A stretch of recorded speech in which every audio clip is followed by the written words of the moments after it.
আসসালামু আলাইকুম, সোনা মায়ের রান্নাঘরে আপনাদের সবাইকে স্বাগত। আজকে দেখুন সুজি দিয়ে নারকেলের পুর ভরে ভাপা পিঠে বানিয়ে দেখাবো কীভাবে বানায়। দেখতে থাকুন আর সঙ্গে থাকুন। এক বাটি সুজি নিয়েছি, দিয়ে দেবো। পুরটা 2 বাটি দুধ দিয়ে দেবো। ডোটা এইভাবে বানিয়ে নেব। মানে ডোটা হয়ে গেছে, রেডি, তুলে নেব। থালার মধ্যে নিয়ে একটু ঠান্ডা করে নেব। পুরটা বানিয়ে নেব। 1 বাটি নারকেল কুড়ানো আছে, দিয়ে দেবো। দিয়ে দেবো। ওপরে একটু পানি দিয়ে দেবো।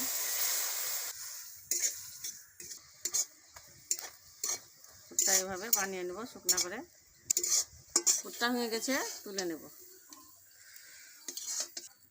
পুরটা এবার মেখে নেব, হাত দিয়ে চিপে চিপে রুটি এরকমভাবে ডোটা সমুদ করে মেখে নিয়েছি।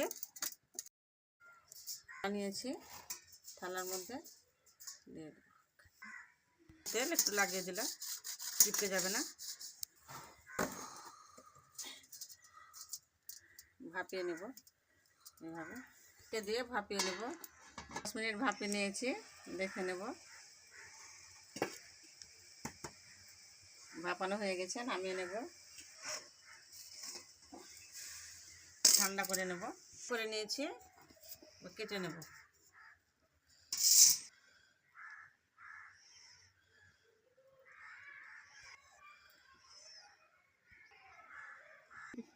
দেখুন কত সুন্দর লাগছে ভাপা পিঠেটা।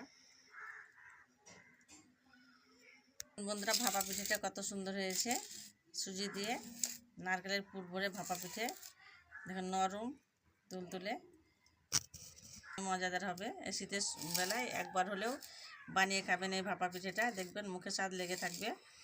বন্ধুরা, কেমন লাগলো বন্ধুরা আমার ভাপা পিঠেটা? ভালো লেগে থাকলে অবশ্যই লাইক, কমেন্ট, শেয়ার করে আমার সোনা মায়ের রান্নাঘর পেতে সাবস্ক্রাইব করে দিন।